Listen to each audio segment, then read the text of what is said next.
আসসালামু আলাইকুম প্রিয় চাকরি প্রত্যাশী ভাই ও বোনেরা। বর্ডার গার্ড বাংলাদেশের নিয়োগ বিজ্ঞপ্তি প্রকাশিত হয়েছে। তাই এটাতে কিভাবে আবেদন করবেন বা কি লাগবে, কিভাবে টাকা পাঠাবেন, সব আজকের এই ভিডিওতে দেখাবো। তো চলুন দেরি না করে শুরু করা যাক।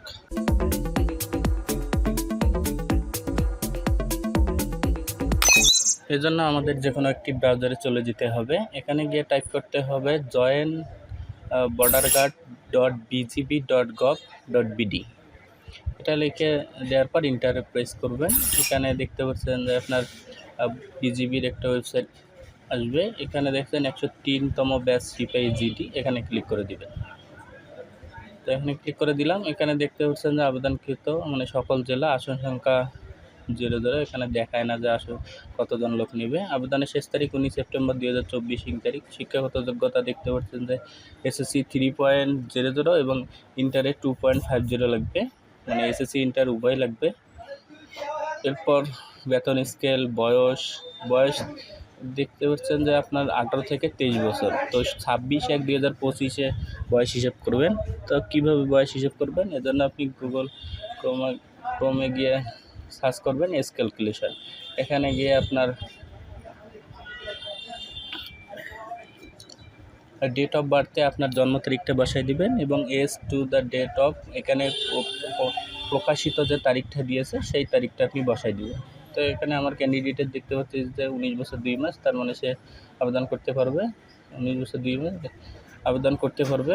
এরপর দেখতে পাচ্ছি যে শারীরিক যোগ্যতা কী লাগবে। যে পুলিশের ক্ষেত্রে কী লাগবে, পাসপোর্ট 6 ইঞ্চি আছে। বৈবাহিক অবস্থা দেখতে পাচ্ছেন অবিবাহিত লাগবে। পরীক্ষার স্থান দেখতে পাচ্ছেন, আবেদন প্রণালী তো আমি এই ভিডিওতে দেখাবো।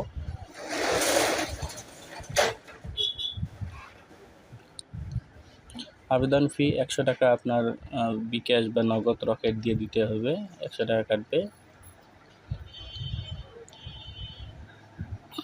এখানে পেমেন্ট করলে কোনো প্রকার চার্জ কাটবে না।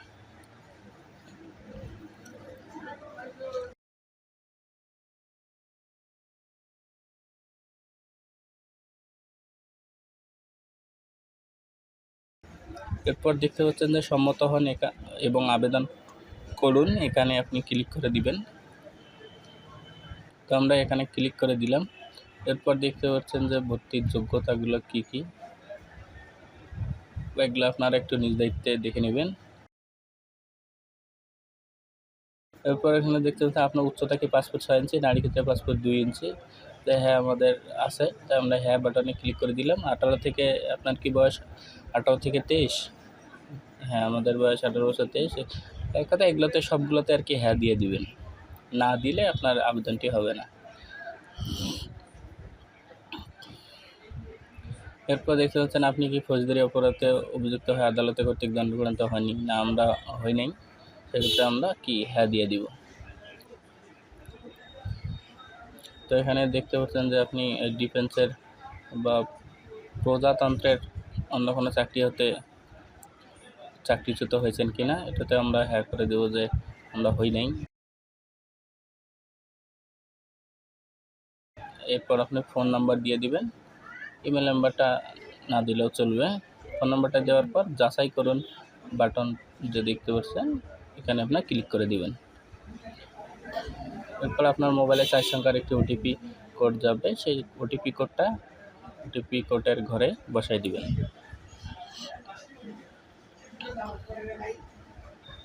এরপর আপনি যাচাই করুন বাটনে ক্লিক করে দেবেন।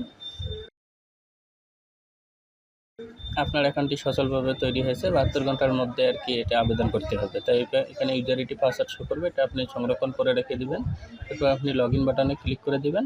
তারপর ওখানে ইউজারিটি পাসওয়ার্ডটা বসাই দিয়ে আবেদন বাটন করুন, ক্লিক করে দিবেন।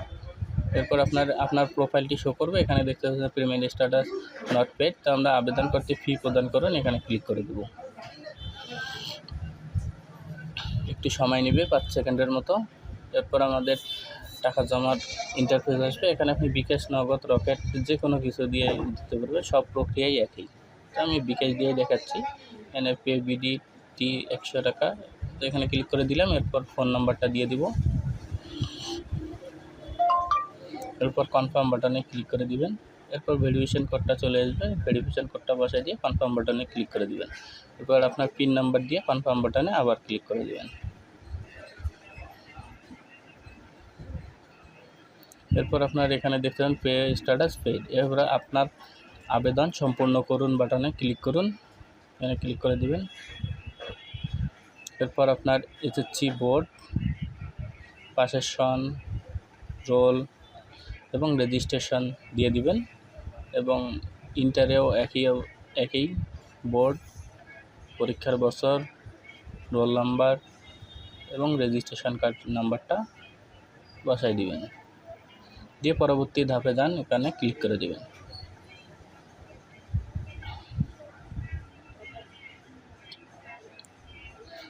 অপেক্ষা করুন, আপনার প্রদত্ত তথ্য যাচাই করা হচ্ছে। মানে আপনার যাচাই করার পর আপনার নাম, পিতার নাম, মাতার নাম সবগুলো এখানে শো করবে অটোমেটিক। তো আমরা দেখতে পাচ্ছি যে আমাদের নাম শো করছে এবং পিতার পেশা আমরা দিয়ে দিব।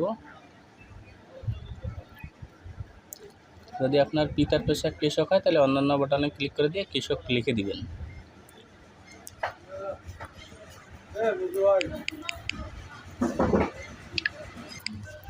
এখানে আপনারা পিতার পেশা যেটা আছে সেটা দিয়ে দিবেন। যেহেতু পিতা হচ্ছে এনার চাকরিজীবী, মানে বিজিবিতে চাকরি করে, তাই এনার তথ্যগুলো আমি দিয়ে দিতেছি। এখানে পদবি, রেজিমেন্ট নাম্বার, বাহিনীর নাম, কর্মরত ইউনিট এবং চাকরির অবস্থা, মানে সে চাকরিরত আছে কিনা বা অবসরপ্রাপ্ত আছে কিনা, এগুলো আমি দিয়ে দিচ্ছি।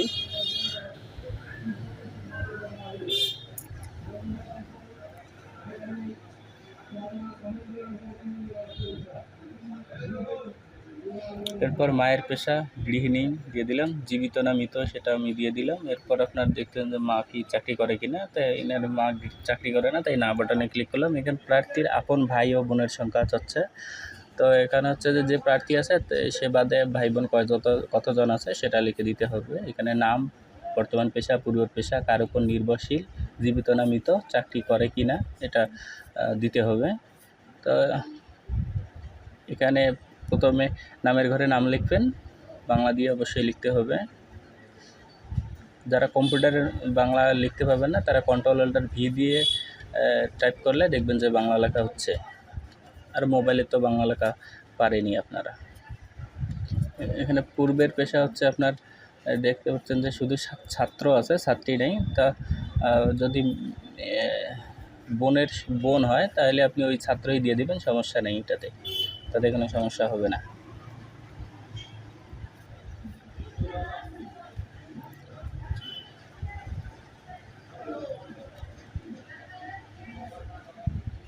তো আমরা বোনের নাম লিখে দিলাম, বর্তমান পেশা দিয়ে দিলাম, পূর্বের পেশা দিয়ে দিলাম এবং কার উপর নির্ভরশীল। এরপর দেখতে পাচ্ছেন যে বর্তমান ঠিকানাগুলো সুন্দর করে দিবেন। বর্তমান ঠিকানাগুলো আমি হাইড করে রাখছি।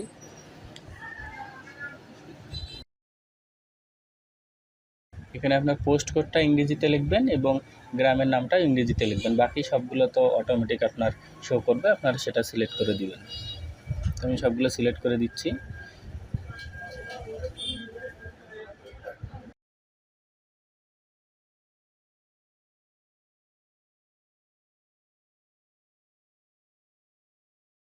এরপর দেখতে পাচ্ছেন স্থায়ী ঠিকানা, এখানে যদি আপনার সেম অ্যাড্রেস হয় তাহলে ক্লিক বাটনে ক্লিক করে দিবেন।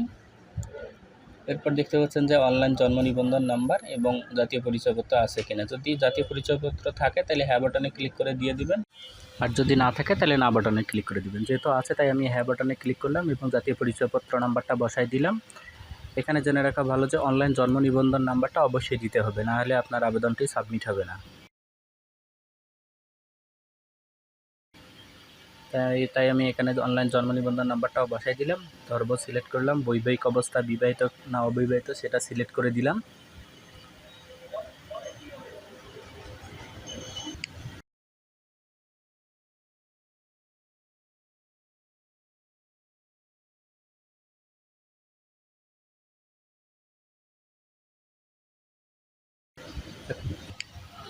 এরপর আমাদের কোটা দেখাচ্ছে, ইনি যেহেতু বিজেপির সন্তান তাই বিজেপির সন্তানে ক্লিক করে দিলাম। এরপর ছবি প্রদান করুন, এই বাটনে ক্লিক করে দিলাম, ছবি দিয়ে দিলাম এবং ছবি সাইজ কীভাবে করবেন এই বাটনে দিয়ে রাখবো, আপনারা সেখান থেকে ছবি সাইজ করে নিতে পারবেন।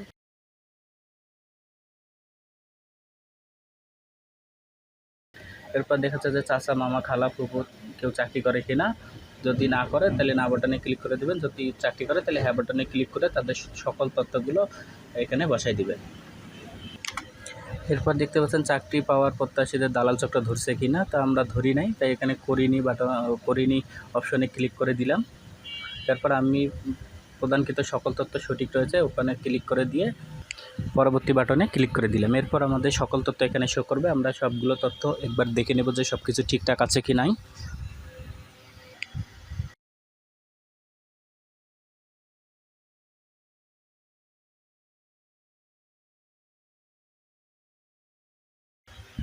এরপর দেখতে পাচ্ছেন আপনি কি আপনার তথ্য জমা দিতে চান, যদি চান তাহলে সাবমিট বাটনে ক্লিক করুন, আর যদি ভুল হয় তাহলে তথ্য পরিবর্তন করুন বাটনে ক্লিক করে দিবেন।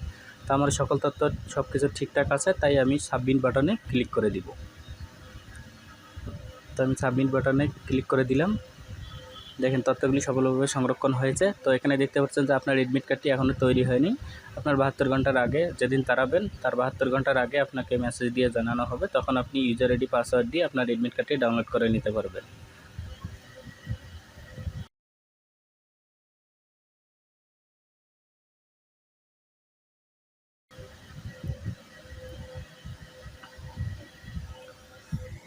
তো দেখতে পাচ্ছেন আমাদের আবেদন প্রক্রিয়া শেষ হয়ে গেছে। তো এরকম ভিডিও পেতে আমার চ্যানেলটি অবশ্যই সাবস্ক্রাইব করে দিবেন। দেখা হবে পরবর্তী ভিডিওতে। ততক্ষণে সকলে ভালো থাকবেন, সুস্থ থাকবেন। আল্লাহ হাফেজ।